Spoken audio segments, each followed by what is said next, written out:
மகா வந்து ரொம்ப டென்ஷனாக இருக்காங்க. என்ன பண்ணுறாரு நம்ம சூர்யா வந்து மகா வந்து எப்படியாவது சமாதானப்படுத்தணும்னு நிறைய வழிகளை முயற்சி செஞ்சுக்கிட்டே இருக்காரு. தொடர்ந்து முயற்சி பண்ணிட்டு இருக்காரு. மகா வந்து பிடிக்கெடுக்கவே மாட்டேங்கிறாங்க. அதனால ரொம்ப டென்ஷனாக இருக்காரு. என்ன பண்ணுறதுன்னு தெரியாமல் தவிச்சிட்டு இருக்காரு. அடுத்து வந்து மகாவுக்கு வந்து வாங்கின அந்த மெட்டியை வந்து சூர்யா வந்து அவங்களுக்கு வந்து மாட்டி விடுறாரு. முதல்ல வந்து மகா கழட்ட போகிறாங்க. சூர்யா வந்து பிடிக்க போகிறாரு. அப்போது மகா வந்து அப்படியே கிஸ் பண்ணிடுறாரு சூர்யா. உடனே வந்து மகா வந்து எதுக்கு இப்படி பண்ணீங்க அப்படின்றாங்க.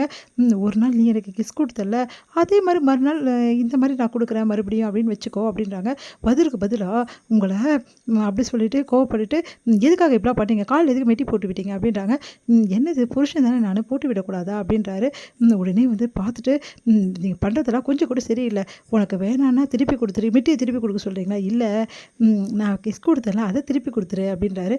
உங்களுக்கு இதெல்லாம் யார் சொல்லி கொடுத்தா, நல்ல பிள்ளையாக தானே இருந்தீங்க, எப்படி கெட்டு போனீங்க நீங்கள், எல்லாம் அந்த மனசாட்சி பண்ணுற வேலை தான் அப்படி சொல்லிட்டு மனசில் நினைக்கிறாரு. என்ன நினச்சிட்டு இருக்கீங்க, எதுவும் யோசனையாக இருக்கீங்க, ஒன்றும் இல்லை ஒன்றும் இல்லை, நானே தான் எல்லாம் பண்ணேன், ஏன் நான் வந்து பண்ணக்கூடாதா அப்படின்னோடனே உங்களுக்கு ரொமான்ஸாக வராது, திடீர்னு வந்திருக்கே அதான் கேட்டேன் அப்படி சொல்லிட்டு போகிறாங்க. உடனே போயிட்டு வந்து பின்னாடி பக்கம் சிரிக்கிறாங்க. சந்தோஷம் தாங்கவே முடியல நம்ம மகாக்கு. அப்படியே கணத்தை தொட்டு பார்த்துக்கிட்டு அப்படியே வந்து சந்தோஷப்பட்டுட்டு அப்படியே போயிடுறாங்க. இங்கே வந்து அப்பா சூர்யா இந்த உண்மையிலேயே நீ ஜெயிச்சிட்டடா அப்படின்னு சொல்லிட்டு யோசிக்கிறாங்க. ஆனால் மகா வந்து இன்னும் கோபமாக இருக்காளே அப்படின்னா அவங்க மனசாட்சி வந்து சொல்லுது, இங்கே பாடுறா அதெல்லாம் ஒன்றுமே இல்லை, மகா சந்தோஷமாக இருக்கா, இந்த மாதிரி பண்ணதுக்கு உன்னை என்ன பண்ணா, நீ கிஸ் கொடுத்து சந்தோஷமாக போனா, அந்த நீ மெட்டி போடு சந்தோஷமாக போனா, இப்போ சமாதானம் ஆகிட்டாருன்னு அர்த்தம் அப்படின்னு. ஆமாம் நீ சொல்கிறதும் கரெக்டு தான் அப்படி சொல்லிட்டு யோசிக்கிறாரு சந்தோஷப்பட்டு. இங்கே வந்து அனாமிகா பெரும் பிரச்சனை பண்ணிகிட்டு இருக்காங்க.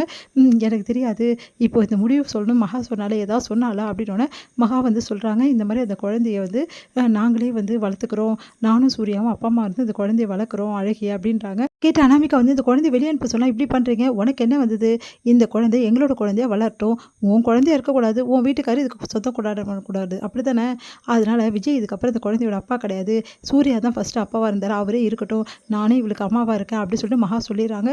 இதை கேட்டு குழந்தை என்ன பண்ண தெரியாமல் தவிக்கிறா. உடனே விஜய் வந்து வேணா அண்ணி, எனக்காக அண்ணன் பட்டதெல்லாம் போதும், எனக்காக பழி ஏற்றுனதெல்லாம் போதும், இதுக்கப்புறம் வந்து நானே ஒரு முடிவு பண்ணிட்டேன், நான் வந்து இவளுக்கு பயப்படவே போகிறதில்ல, இவளுக்கு பயந்து நான் பின்வாங்க போகிறதில்ல, என் குழந்தை தான் எனக்கு முக்கியம், இங்கே பாரு என் குழந்தை என் கூட தான் இருக்கணும்னா என் கூட வாழு, அப்படி உனக்கு விருப்பம் இல்லையா நீ போயிடலாம் அப்படின்றாரு. அதை கேட்டு அனாமிகா செமையாக டென்ஷன் ஆயிடுறாங்க. விஜய் இந்த அளவு நீங்கள் போயிட்டீங்களா, உங்களை நான் என்ன பண்ணுறேன் பாரு, எல்லாருமே இந்த குடும்பத்தை பார்த்து சிரிக்கிற மாதிரி நான் ஒரு விஷயத்த பண்ணலை, என் பேர் அனாமிகா இல்லை அப்படின்னு சொல்லிட்டு போகிறாங்க. ஏன் விஜய் இப்படி பண்ண அப்படி சொல்லிட்டு கேட்குறாங்க மகா. போதும் நீங்களும் சரி அண்ணனும் சரி எனக்காக எவ்வளோ பண்ணிட்டீங்க, இதையும் நீங்கள் சுமக்க வேணாம், என் குழந்தைய இப்படியெல்லாம் நான் வந்து கஷ்டப்படுத்த விரும்பலை, என்னன்னாலும் அந்த என்னோட குழந்தை என்னோட ரத்தம் என் கூட தானே நீ இருக்கணும், அதுக்காக இந்த அனாமிகா என்ன பண்ணாலும் அதை பற்றி எனக்கு கவலை இல்லை நீ அப்படி சொல்லிட்டு போயிடுறாரு. இப்போ என்ன பண்ணுறேன்னு சொல்லி குடும்பமே தவிக்கிறாங்க. அனாமிகா நல்ல முடிவு தான் எடுத்திருக்கா, இந்த குடும்பத்தை எல்லாரும் பார்த்து சிரிக்கட்டும், அப்போ தான் எனக்கு நிம்மதியாக இருக்கும் அப்படின்னு சொல்லிட்டு யோசிக்கிறாங்க சித்ரா. இங்கே வந்து மகாவும் வந்து ஐஸ்வர்யாவும் என்ன பண்ண தெரியாமல் தவிக்கிறாங்க. திடீர்னு போலீஸ் வந்து வீட்டுக்கு வருது. வீட்டுக்கு வந்தோடனே இந்த மாதிரி நாங்கள் விஜய் அரெஸ்ட் பண்ணுறோம் அப்படின்றாங்க. அது கேட்டு எல்லாம் அதிர்ச்சி அடைகிறாங்க. அனாமிகா ரிப்போர்ட் கொடுத்துருக்காங்க, இந்த மாதிரி அவங்களுக்கு துரோகம் பண்ணிவிட்டு வேற ஒரு பொண்ணு கூட வாழ்ந்திருக்காருன்னு சொல்லிட்டு அப்படின்னோடனே என்ன இங்கே அனாமிகா இப்படி அபத்தமாக வந்து சொல்லியிருக்காளே, எல்லாம் தெரிஞ்சு கூட இந்த மாதிரி வந்து கொடுத்துருக்காளே கம்ப்ளைண்ட் அப்படின்னோடனே, நான் கம்ப்ளைண்ட்டை திருப்பி வாபஸ் வாங்கணும்னா இந்த குழந்தை இந்த வீட்டில் இருக்கக்கூடாது, அப்படி இல்லைன்னா நான் வாபஸ் வாங்க மாட்டேன்னு சொல்லிட்டு அனாமிகா சொல்கிறாங்க. அதை கேட்டு எல்லாருமே அதிர்ச்சி அடைகிறாங்க.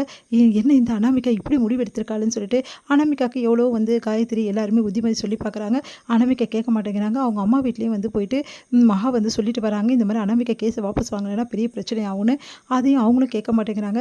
என்ன பண்ணுறதுன்னு தெரியாமல் அவங்களும் வந்து அட்வைஸ் பண்ணி பார்க்குறாங்க.